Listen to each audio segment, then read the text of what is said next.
What you laughing at, man?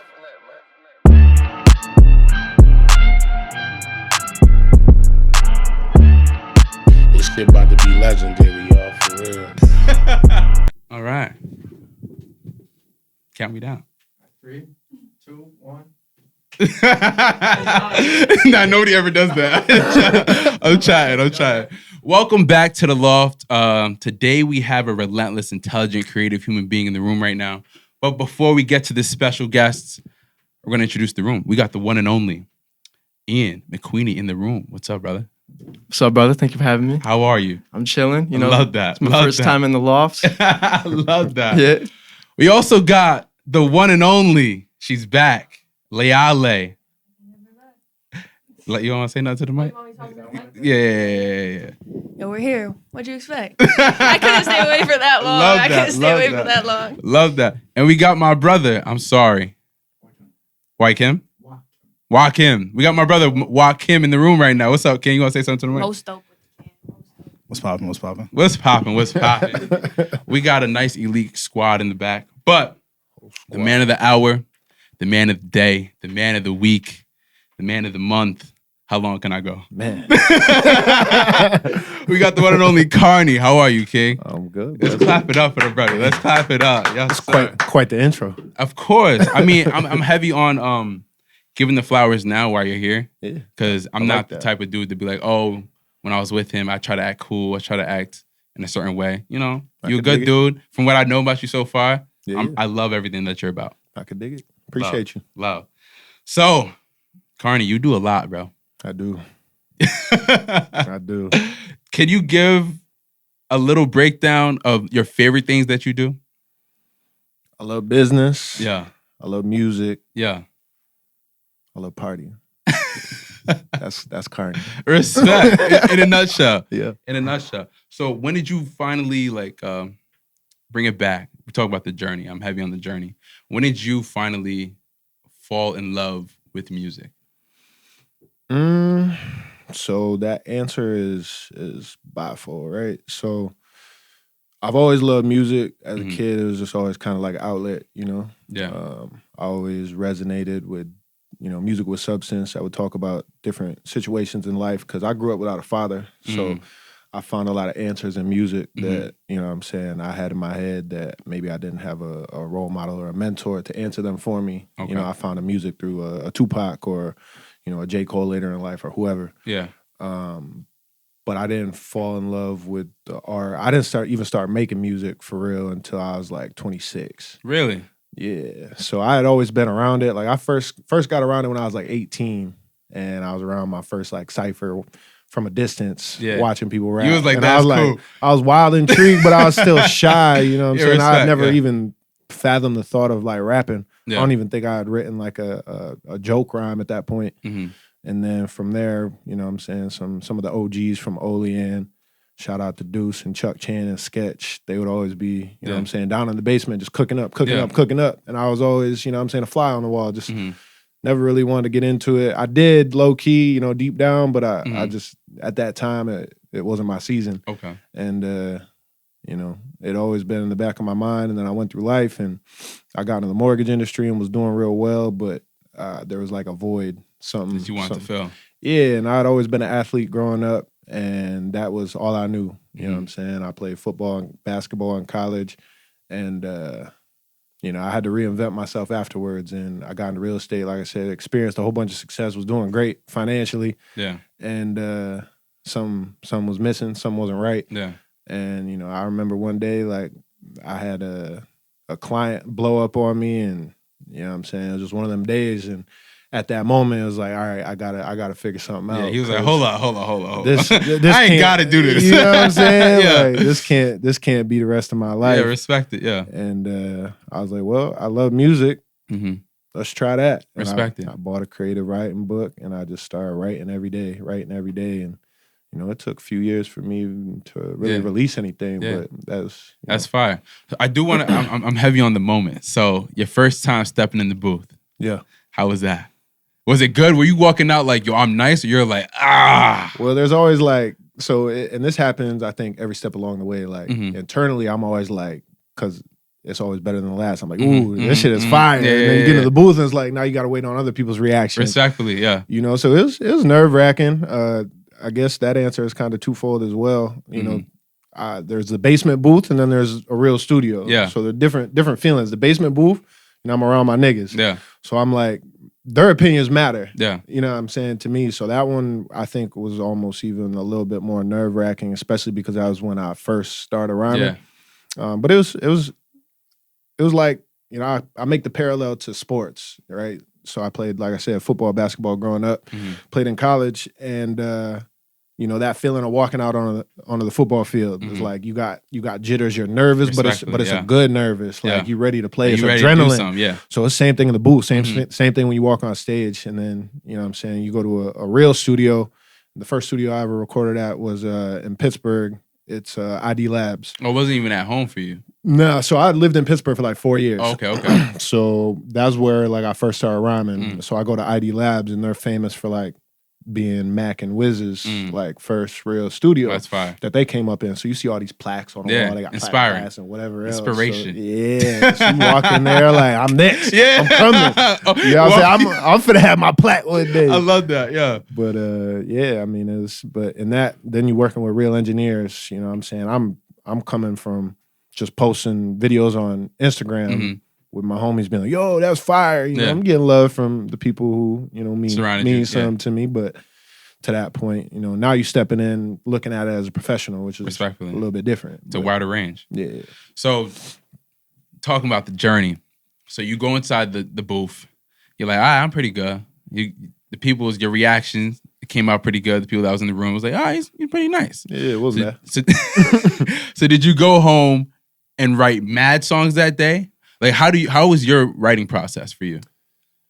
It's changed throughout the years, but yeah, I mean, you just kind of draw inspiration. So from that, like, obviously, you walk out of there and you got stuff to go home and listen to. I had never had stuff to leave, and that's like, that feels so good. Crazy. No, respectfully, that feels bad good. Like, I made it. Yeah, hearing yourself in speakers sounds like that first time feels amazing, especially coming from like I'm engineering.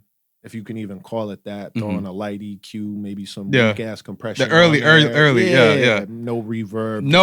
Nothing. To now I'm working with an engineer who went to school for this. He worked with major artists, So to hear the difference in that, I was like, oh, there's really levels to this shit. This is clean, yeah. But it was definitely inspiring. Definitely went home and wrote. But as far as the writing process goes, like I said, it's changed over the years.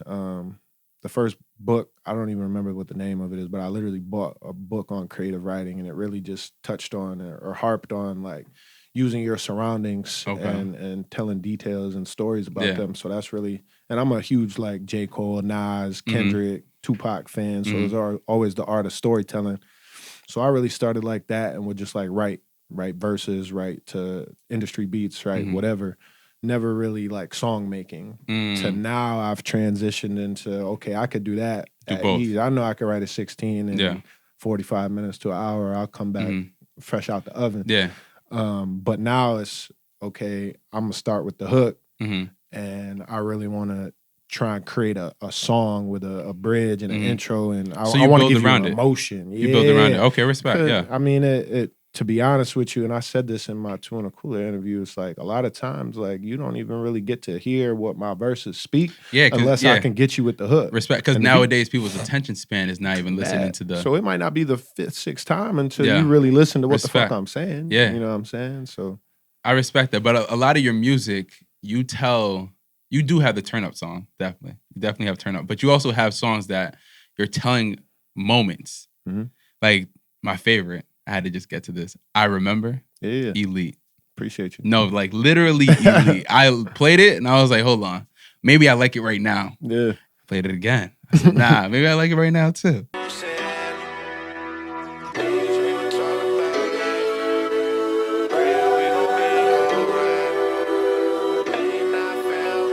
Let's go.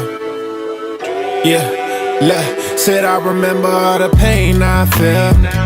I remember all them dreams we had. I remember all the time we spent. I remember all them things you said. I remember all them days we would talk about life. Sitting back praying we gon' be alright. I remember all the pain I felt. I remember all them dreams we had. Yeah, pain, go away.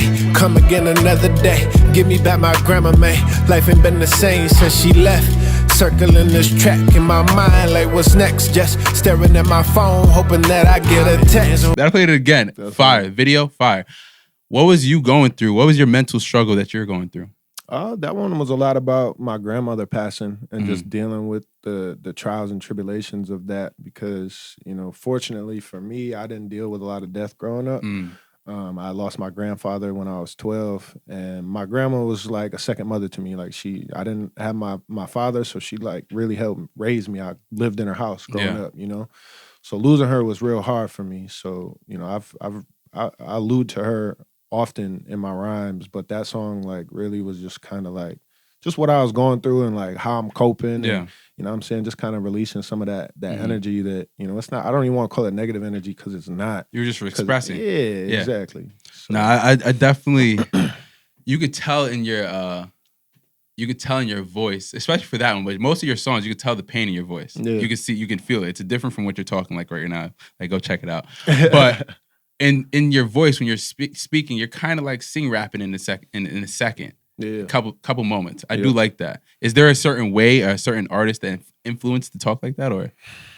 I mean, I draw a lot of influence, from, I would say my biggest ones have got to be Cole, for sure, Kendrick, Drake.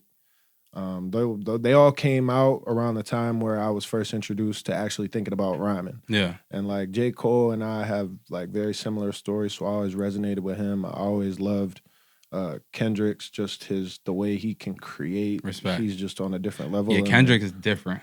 Yeah, it's different. He's so masterful with everything that he does. He's an art piece, I like to say about him. Yeah, it's like literally watching Picasso. Not that I've ever watched Picasso, obviously paint something, but just the detail and everything that he does is, I could listen to his album 100 times and pick something up new every single time, you know. But as far as the melodic goes, like I guess probably Drake, I guess. But even so, that it really just came like from yourself. One day I was just like, let me fuck around with auto-tune. Yeah. And then it wasn't that song in particular. It was Mean What I Say, and like the hook sounded crazy. And I was like, oh, I don't even know where I got that from, but it sounded kind of hard. And then I just kind of built off it. And I like that. Like you drag off words a little bit that makes it more of like something I can repeat to myself when I'm done playing the song. You know what I'm saying? Like it sticks with you. Yeah. To stay on the mental topic, mental health topic, Dreams. What were you going through with that song? I kind of know, because I kind of saw how you broke it down already. Yeah, so it kind of piggybacks off the, you know what I'm saying, my journey to becoming an artist. Yeah. You know what I'm saying? So I got in the real estate industry fresh out of college. I was playing football, doing great. Ended up getting hurt. My boy was down in Houston doing mortgages. I had no idea what I wanted to do in my life. Mm-hmm. He was killing it, about to make six figures. At that time, it was the holy grail. Like, he's finna make six figures. Then you only 24, 25, whatever we were. So he flew me down to Houston, got me a job, and I got hurt like July, and I moved in September. Mm-hmm. So it was bang, bang. I made the decision. At that time, I was supposed to report the football camp in August. Jeez. But I tore my MCL. Called them 2 weeks later. It was like, I'm out. Yeah. I gotta go. Move to Houston. You know what I'm saying? A month and a half Big later. Life changes. Yeah, I'm very impulsive. Big life changes. That's crazy. So that song, like, so I get into the real estate industry. I'm in mortgages. You know, first year and a half in, I'm making well over six figures. Yeah. So to a lot of people, especially where I'm coming from, like, I'm making more than anybody in my family at 24, 25. Yeah. And not that I came from a poor upbringing. I'm just doing really well. Yeah, respectfully. And but like I said, like there was just a void. And like I always had this, you know, I knew what I was giving up. Mm-hmm. Like the guy I came up with is making well over seven figures now. Not to say that I'd be there, but we're on a similar path. Mm-hmm. You know, regardless, you're on the right road. I'd be very well off financially, but then it comes to the point where it's like, what are you really in this for?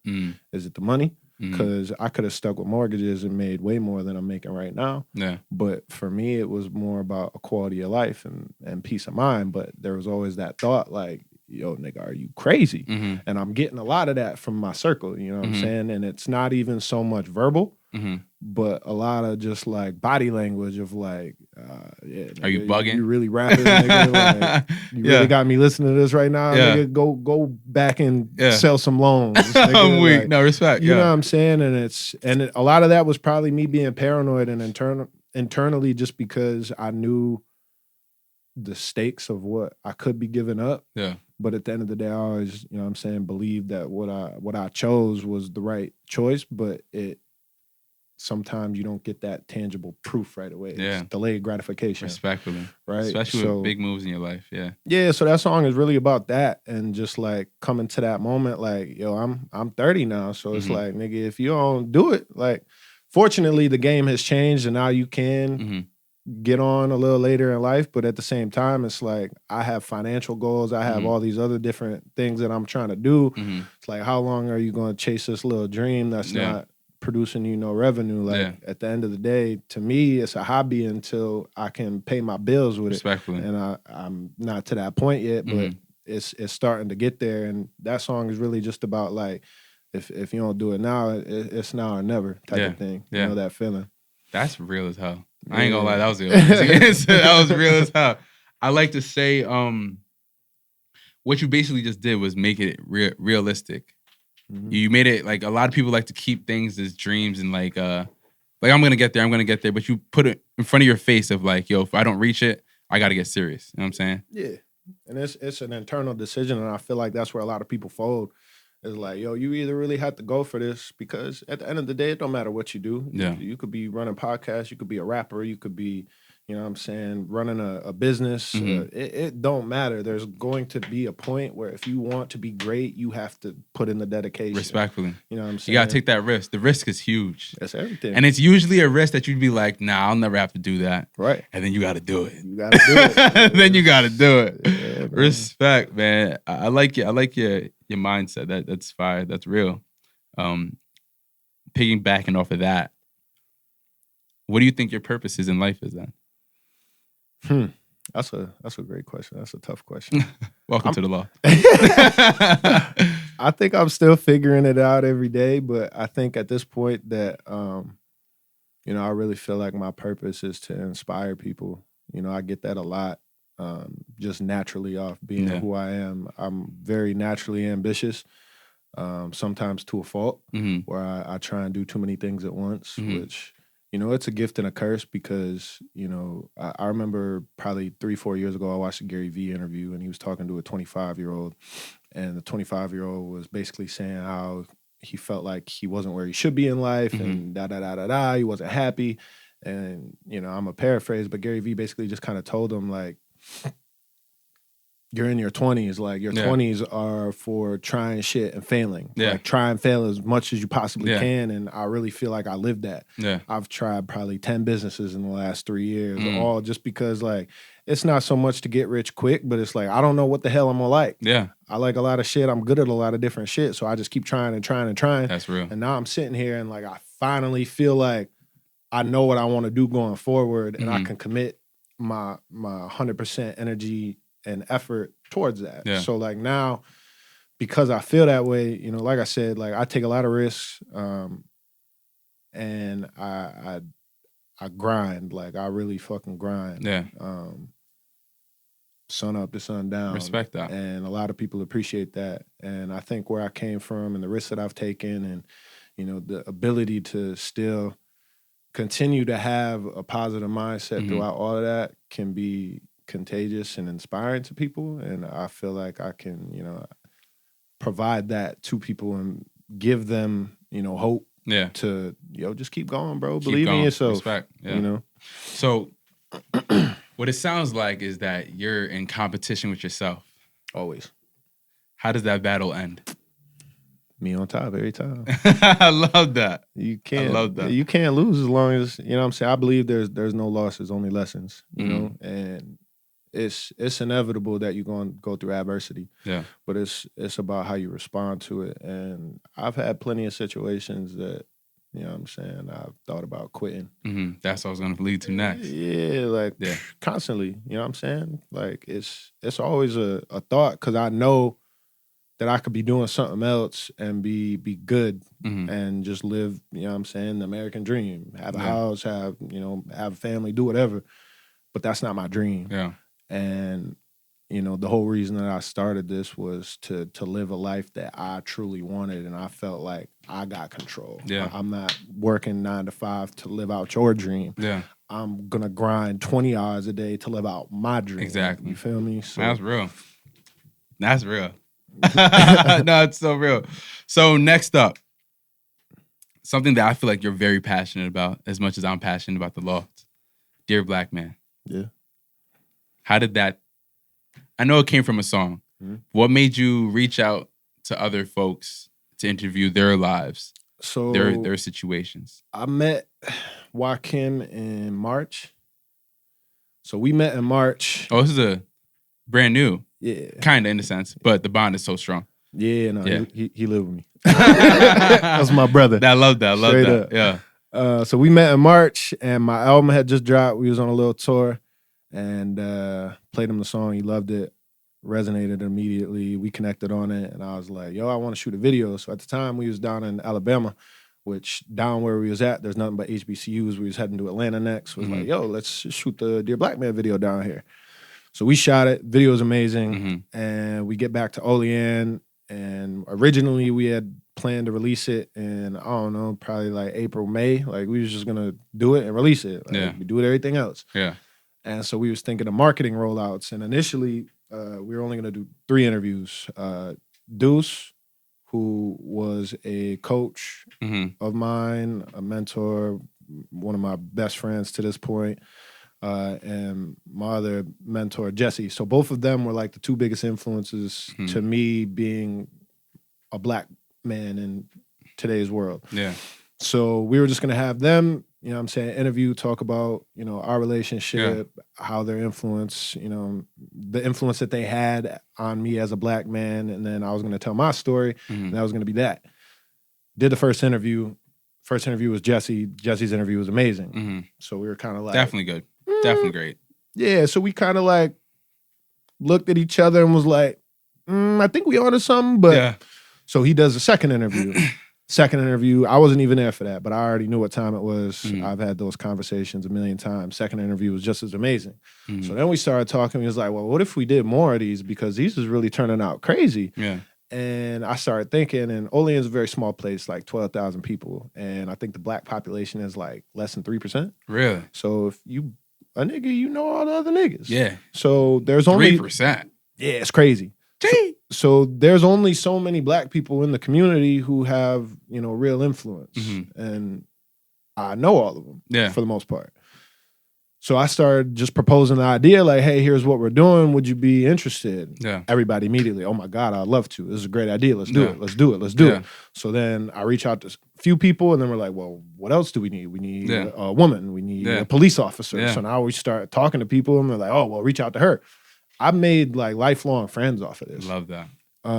But yeah, it all started just like trying to figure out a rollout plan for this music video, and then turned into really, I think, what's going to propel my music career to the next level. I think so too. It's Outside looking in, I think it's a project that needed to be done. Yeah, and I don't think it's been done. Nah, and it was so organic the way it happened, and that's why it just feels so much better. It feels right because we didn't force it.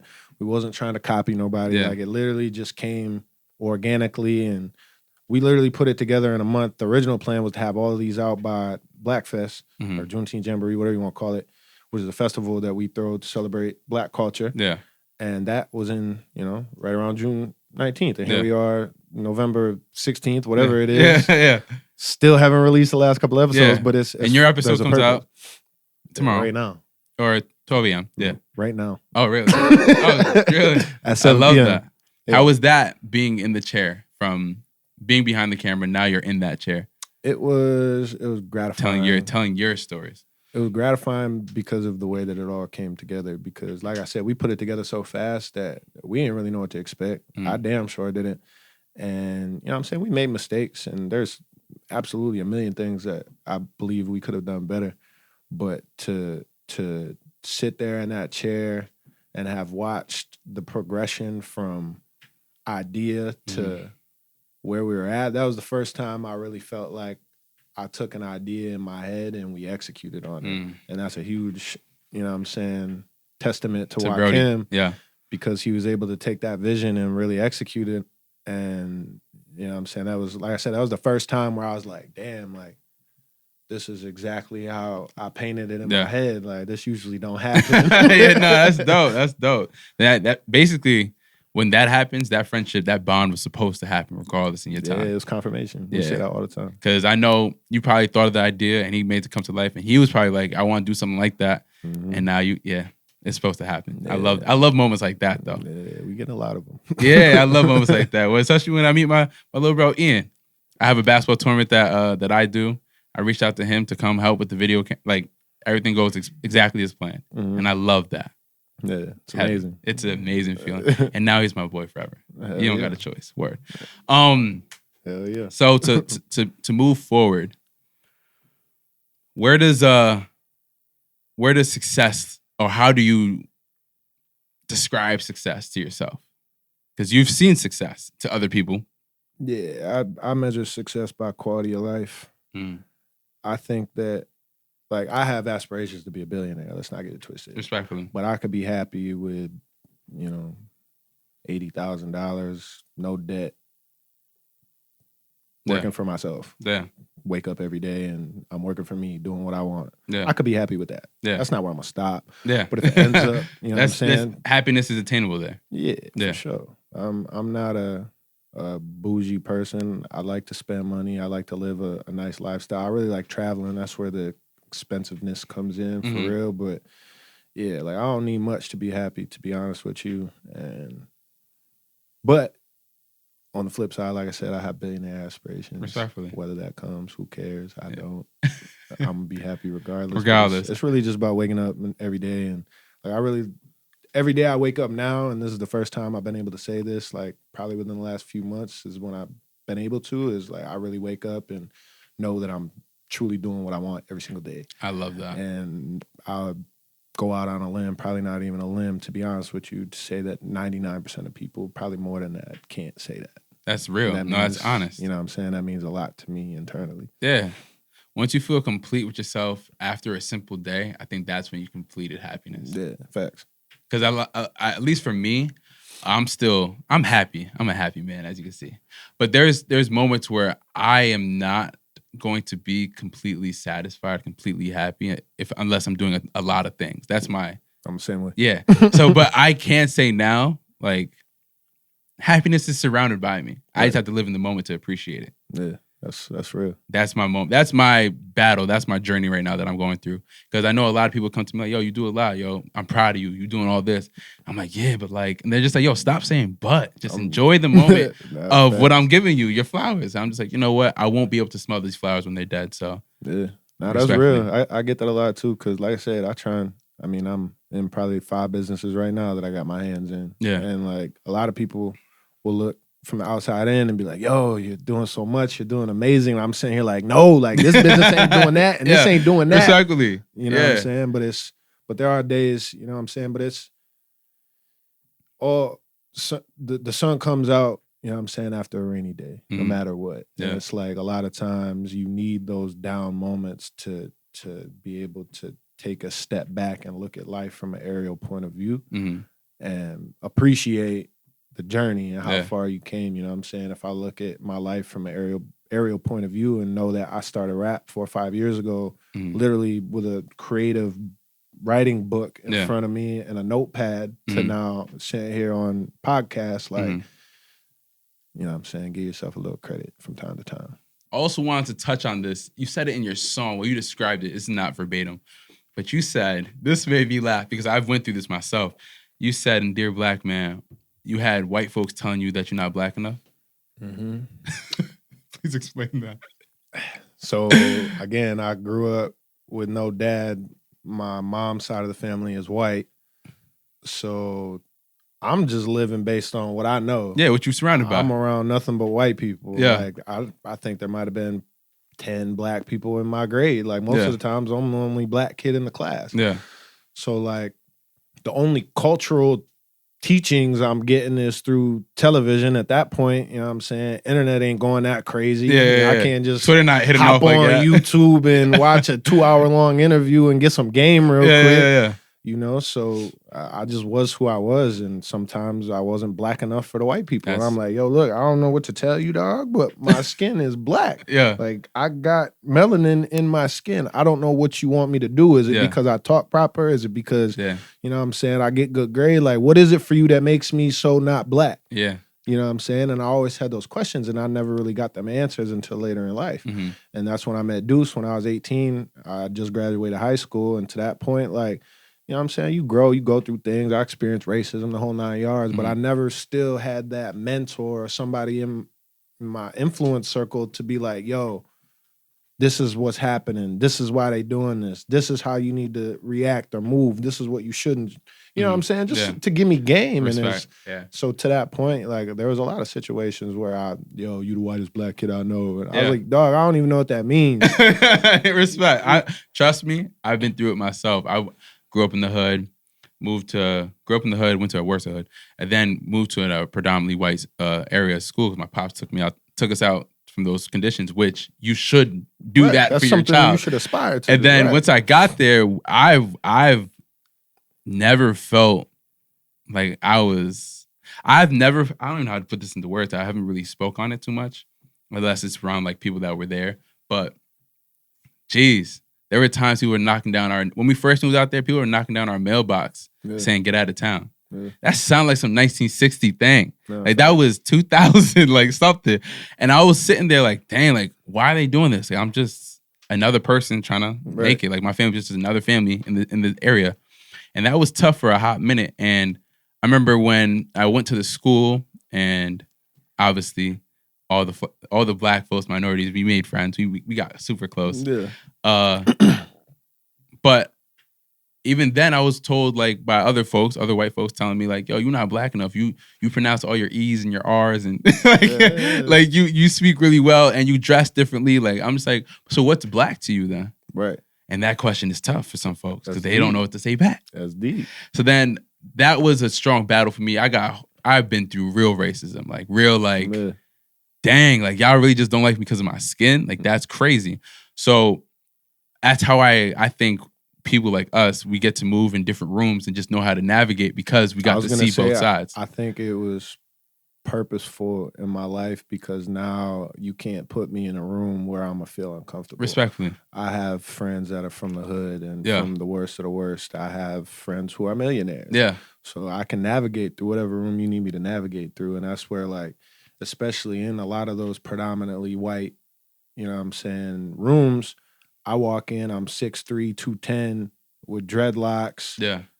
You know what I'm saying? If you don't Black. know me, you like, that's a nigga. Respect. And then I start to talk and they're like, hold on. So I give them the shock factor, Yeah. but it gets them to listen. So that's a lot of my success in the mortgage industry was attributed to that because most of the real estate agents I dealt with were white. The sad truth is most of the black people who I were trying to get loans had fucked up credit. They had no idea what they was doing. Yeah. And I had literally had to hold their hand and I did as much as I possibly could, but there's only so much you could do. Respectfully. You know, but then so most of the business that I got was from white people for white people. Yeah.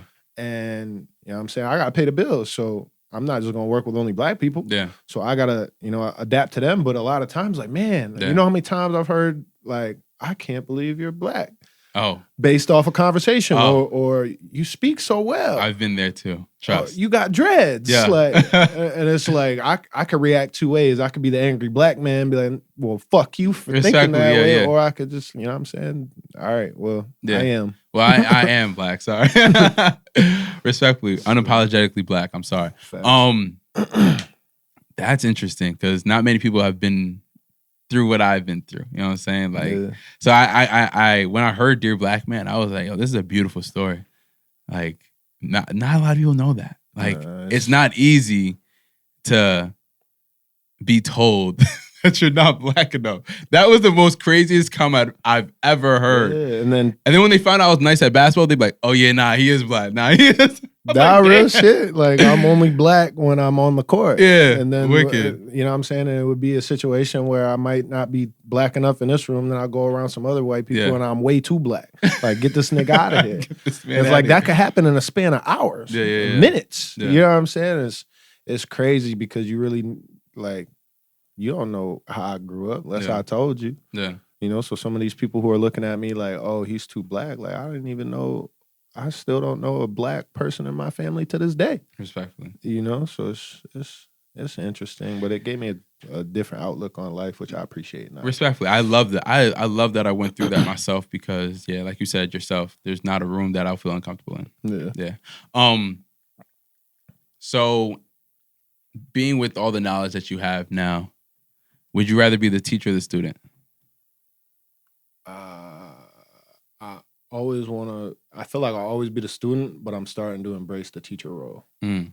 It's something that I think I've always had in me. My mom was a coach; she was a basketball coach, so I'd always been around that mentality, that way of dealing with people, and I think I do have a gift in that area. But until this point, I never truly accepted the responsibility of being the teacher.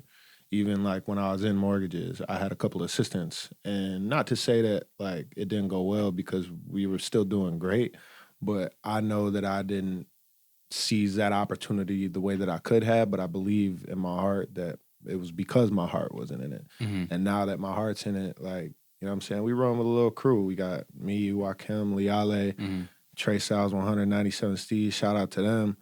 You know what I'm saying? I'm the oldest. I have the most business experience. I am the leader, you know, and I've finally accepted the responsibility. And it's been a challenging transition for me because it's always just kind of been me against the world. That's been my mentality.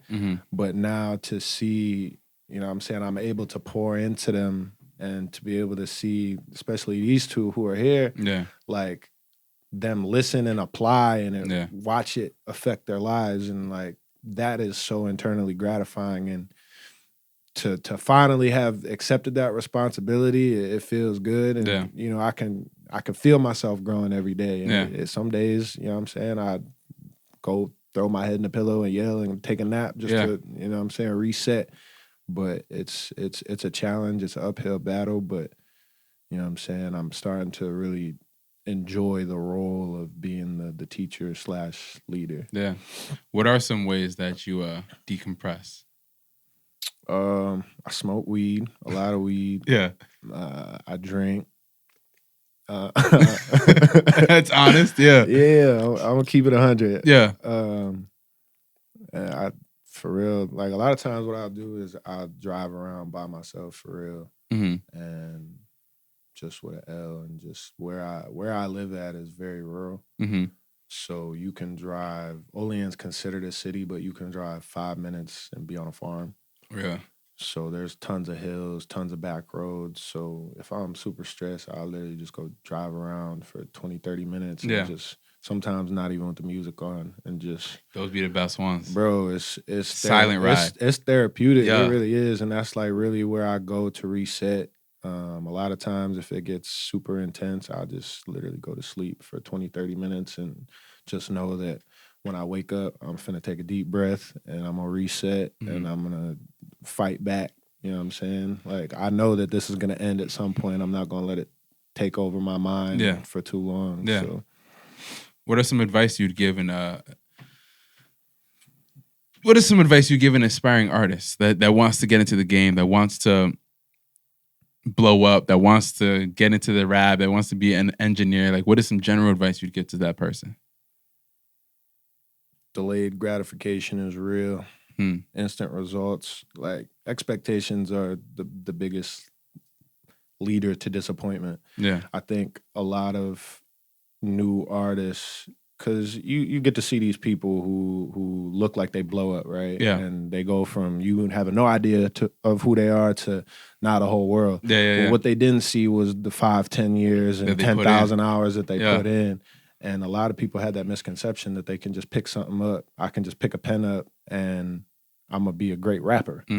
that's not the case. Don't disrespect the craft like that. You Yeah. know what I'm saying? Like these people, and even myself, I was kind of guilty of it. Not that I thought I was gonna blow up that quick, but I didn't understand how much really went into this. There's a music side of it. There's a recording side of it. There's a mixing and mastering side of it. You know what I'm saying? There's the videos to it. There's the business side of it. Yeah. And there's layers within all of those sides. Yeah. There is layers to everything. You know what I'm saying? And Yeah. unless you have a team, you gotta know and learn all of them. Yeah. You know, and it takes a long time. It's not something you can learn overnight. And you know what I'm saying? Especially at my age, I got bills to pay. I got, you know what I'm saying, people who I take care of and rely on me. So if this ain't paying the bills, I have to allocate my time to where them bills are gonna get paid so that I can get back to this. So it's like, if you going into this with the wrong mindset, you're gonna get chewed up and spit out in no time. So it's really coming in with realistic expectations and just knowing if you willing to go through the struggle, you could do it. But don't think this shit gonna be easy. It won't. Respectfully so. Facts. It won't. That was a great breakdown. What is general conversation? Yeah. What is something that you gathered from life that you wish someone told you when you were younger? That's a tough one. Something that I wish somebody would have told me when I was younger.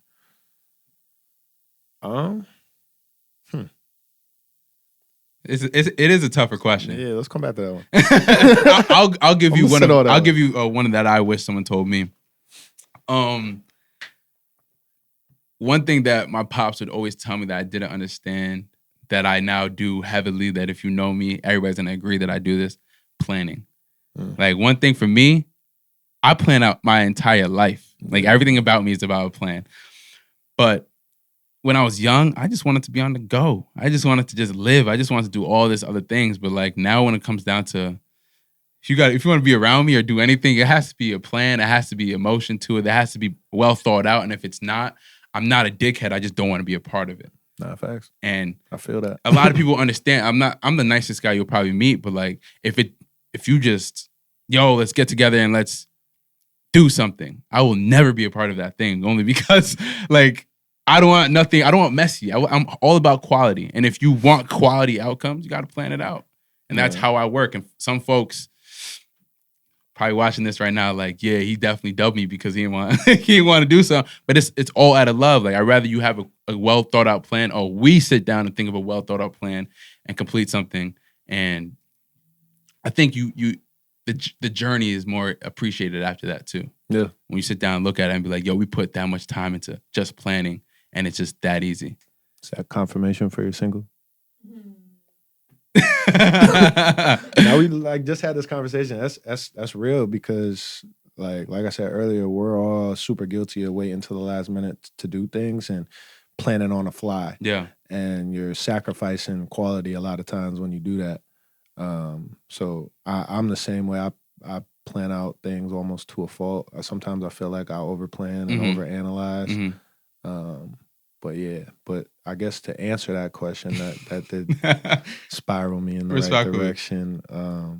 Just the importance of consistency and discipline. Like, when I was younger, being an Olean, there's not to say that there's not talent, but there's the pool of talent is very small. So I was able, and a lot of it is being an athlete, to wake up and roll out of bed and just be better than people. Yeah. You know what I'm saying? But I didn't take into consideration there's a whole world out there who, there's kids more talented than me working harder than me. Yeah. And then as, what I'm saying, you grow and you get exposed to different levels of, what I'm saying, whatever you're doing. You realize that. And one thing that I even struggle with now still is like consistency and discipline, and being able to fight through those moments where you wake up and you don't want to do things. Yeah. You know what I'm saying? And if I would have, at least in my head, had implemented that at an earlier stage in life, I feel like I'd be a lot better off now. Yeah. But I mean, it wasn't. This is my journey. It's what's meant to be is to be. It'll be. But, facts. Yeah. What would you say to your younger self now? What would your younger self say to you, actually? What my younger self say to me? I'm proud. Love that. Like, I aspire to be like you. You know, I really feel like even though I'm nowhere near where I want to be, I'm a person that I can be proud of. Yeah, that was dope. That's fine. I love that. Because in a sense, I asked that question. Everything has meaning. Because you're basically saying you're proud of yourself. Yeah. Yeah. Nah, and I really feel that. You know what I'm saying? And sometimes I'm the hardest person on myself. Yeah. You know, because I know what I'm capable of. Mm-hmm. I have extremely high expectations, and when I'm not delivering the way that I'm supposed to, I become, you know what I'm saying, disappointed at times. Yeah. But to know that I followed a dream and had umpteen different chances to quit or reasons, you know what I'm saying? Most people, I believe, would have not made it as far as I have in this journey. And like I said, I'm still nowhere near where I want to be, but I've truly persevered through a lot and a lot of, you know what I'm saying, just fuck shit that would make you want to quit or not even like the industry, just like stupid shit. Yeah. But I was able, you know what I'm saying, by the will of God to power through those times and see the positive in all the negative situations. And you know what I'm saying, one of the most negative situations I've been in as far as my music journey, I got Joakim out of that. You know what I'm saying? Love So that. it's like everything happened for a reason. And I think if you go into every situation with a positive mindset and you look for opportunities in your failures or your lessons, then you know what I'm saying, there ain't nothing that could stop you. Actually, I want to shout out to L Biz. He said something to me the other day that I'll probably carry with me forever. He said, "You will go as far as you will go as far as the moment before you quit."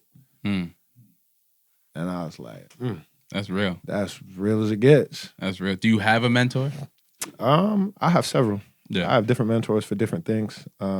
Biz has actually been kind of taking the role, whether he knows or likes it, as my music mentor. That's fine. But I have, you know what I'm saying, I have business mentors, I have black mentors, I have life mentors, I have mentors from books. Yeah. You know what I'm saying? So I wouldn't say I have one necessarily go-to at this point in my life, but I have several. That's real. So how does it feel? It's a little touchy subject. How does it feel that you grew up without a father and you are a man now? You know, growing up, I never thought about it. Really? It was just a way of life. Like, I didn't really look at other people, especially because, to be completely honest with you, most of the relationships are fake. Most end in divorces. Like, I didn't see a lot of happy relationships. There might have been happy on the surface where you come in and playing a little politician role and smiling in front of everybody to look cool. But in the crib, I didn't see a lot of that. So, like, growing up, it didn't really, I didn't think about it. As I got older, you know, you start to understand what the role of a father is. And, you know, I would think back to like the questions I would have and as a kid that would have been answered by that father figure that I maybe didn't, especially when it came to being black. I think that was probably the biggest void, was having that black presence in my life as a especially, you know, in today's world, like not having that is tough at times. It's super tough. Because this world can be extremely harsh. Yeah. But I think not having a father ultimately made me who I am, and you know what I'm saying, I'm extremely resourceful and I'm grateful for that. So, you know, I try and take everything and use it to my advantage. So I don't think that it's, you know, there's times where I think like, damn, if I had a dad, maybe I would have, you know, avoided this problem or that problem, or this would have been a lot easier. But at the same time, like there's other things that I got better at because I didn't have a father. Respectfully. All right, so I have some personality questions for you. Let's do it. This one's probably my hardest question that I ask. What is your favorite cereal? My favorite cereal. It was funny. I just watched her interview. Talk about this. My favorite cereal is Cinnamon Toast Crunch. Respect. Oh yeah. Yeah. I'm not gonna cap. I watched that interview and I went right to the store and got Cinnamon Toast Crunch. I was like, damn, yo, I really haven't had Cinnamon Toast Crunch in a grip. Like, what's the top 3 for you then? Cinnamon Toast Crunch, Elite, respect. Yeah, I went Reese's Puffs after that. Okay. And then Tricks. Oddly enough. Okay. Joaquin, what's yours? You got to say yours now. Frosted Flakes is the traditional. You gotta take the mic. What's your top 3, Joaquin? Hands down, Frosted Flakes. There's no competition. Anyone Okay. says otherwise, they're absolutely insane and should be checked into a mental institution. Book me a room. Book me a room. Frosted Flakes. Yeah. Fruity Pebbles. Okay. And then Fruity Pebbles again for the third because Really? there really is just nothing else after that. There's really Okay. nothing No else after cinnamon that. toast crunch. Though. No cinnamon? That's crazy. The only good thing about Cinnamon Toast Crunch is the milk afterwards. The cereal was trash. That was kind of wild. I ain't gonna lie. The cereal was trash. The cereal, I can't get with it. I respect. All right, it, well then though. maybe I'm the crazy one. Maybe I'm the crazy. No, I love Cinnamon Toast Crunch too. That's definitely number one. So I respect that. Would you rather a week of sunny days or warm nights? A week or what? Sunny days or warm nights? Ooh.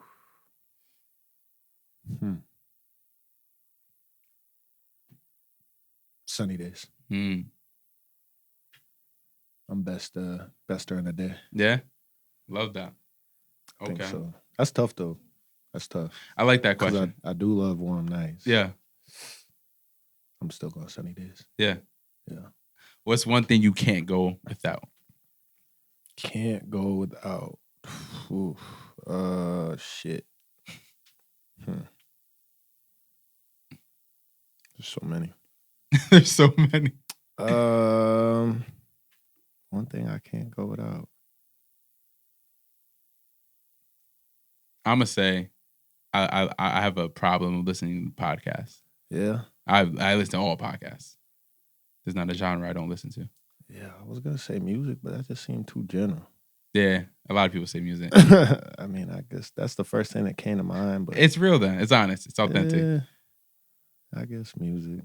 I feel like I could have came up with a better answer. Yeah. but, Well, we go back to it. Anyways, and lastly, what's your biggest distraction?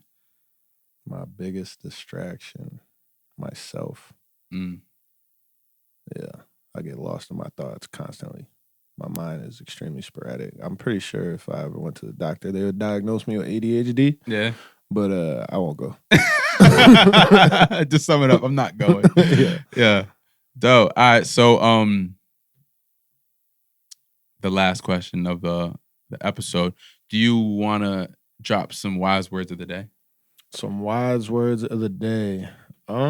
Yeah, I guess just don't quit and don't let outside opinions, you know what I'm saying, influence who you really are. I think at the end of the day, everybody knows who they want to be. Mm. But a lot of times people will allow the opinions of those who don't matter scare them away from doing what they really want. And I think that's what my journey is really all about, is doing what I feel is right and doing what I want to do, doing what Carn3y wants to do, not doing what they're telling me to do. Mm-hmm. You know what I'm saying? I didn't want to work a 9 to 5, so I didn't work a 9 to 5. And, you know, I went through a lot of hard nights figuring it out, but I figured it out because I didn't quit. Yeah. And I think that perseverance, like if you can, you know what I'm saying, see the good in every failure, every lesson, and find an opportunity in that, and you go into every tough situation with that mentality, you can't lose. Respectful. It might take you a couple days to figure it out. It might take you a couple years. You know what I'm saying? Music, I think for me, has been the longest journey of my life, but it's also been the most rewarding because I know the work that I put in to get here. You know, and it's I'm not the most talented artist, you know what I'm saying, but I bust my ass every day and I'm willing to persevere through those difficult times. And, you know what I'm saying, it's not a matter of me, like I said, being so talented that, you know what I'm saying, you can't deny me.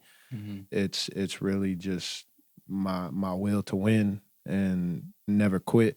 Yeah. And, you know what I'm saying, if you can adapt that mentality regardless of what you're in and you just focus on the work and the journey and love the process, like you really can't lose. I love that. Hell yeah. I love that. All right. Well, Ian, this is your first time, so you don't know this, but you do know. Do I? You got to say your wise words of the day. My wise words. Oh, Yes. shit. Are we switching this up today?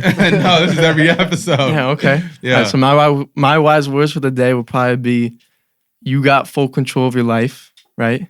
Mhm. And everything you need is up here in your head. Respectfully. So if you have a problem, if you're in a tough spot in your life, you have all the answers. All you got to do is tap in. Tap in. Focus. Those are my wise up. words. I love that. Lay. It's on you. Lay, I lay. Where we about to take it this time? I don't want to make people upset again. You gotta say what you gotta say. What's your wise words? Keep going. Mm. I think lately, like, that's been a big thing for me, is just like, it's hard when you got a lot going on and it don't always seem perfect. But I think that's like, there's beauty in the struggle, and just keep going, because at the other end, it's a lot better than it seems in the moment. Respectfully. So don't stop. Don't stop. Don't stop. Yeah. It's on you. You knew it was coming to you, dog. Big fella. I think I'd say success is an illusion that we create within ourselves. So whatever your reflection is, you're already there. Just keep grinding. Love that. Okay. And now it's on me. Mine is usually not what people expect. I really go left field. Mine is definitely gonna be today. Go to the gym. Hey. Go to the gym. You know what I'm saying? Like, it's as simple as that. I mean, you're working on your mental, you're working on everything else. Go to the gym. I feel it. I went to the gym today. Love that. You already did Come it. on, man. You already did it. We here. Where can people find you, brother? Instagram _Carn3y, Carn3y. The 3 has no meaning aside from SEO purposes. Just to set the record straight on that. Love that. But Instagram, TikTok, same thing. Instagram's the main page. I do everything on there. My link tree's in my bio. That gives you access to everything. We got several shows on the way. We're implementing new business models. We really have been grinding these last couple months behind the scenes. And starting in December, we're about to start letting the world know what we've been working on. So super excited. Follow me on Instagram. You'll get to see everything you need to right there. Love that. Another amazing episode. If you haven't already, make sure you subscribe and make sure you check out Carn3y and all the winners inside the room as well. If you didn't get anything from this episode, I love doing episodes like this because I gained a lot. You know what I'm saying? Like, it was like a transfer of energy, and I gained a lot. Now I'm gonna go. Like, I'm motivated to go do something. You know what I'm saying? So, like, subscribe, comment, and comment. Hey, Ian. Just comment. Hey, Ian. Just do that. All right. All right. The Loft. We out. It's only dollars and she sees I know she's selfish. I don't go flaunt no money, sometimes I can't help it. Oh yeah, I know that seasons come and go, what you need help with. I know if to be here forever. Yeah, I'm moving on to the better. Yeah, 'cause when it rains it pours, stand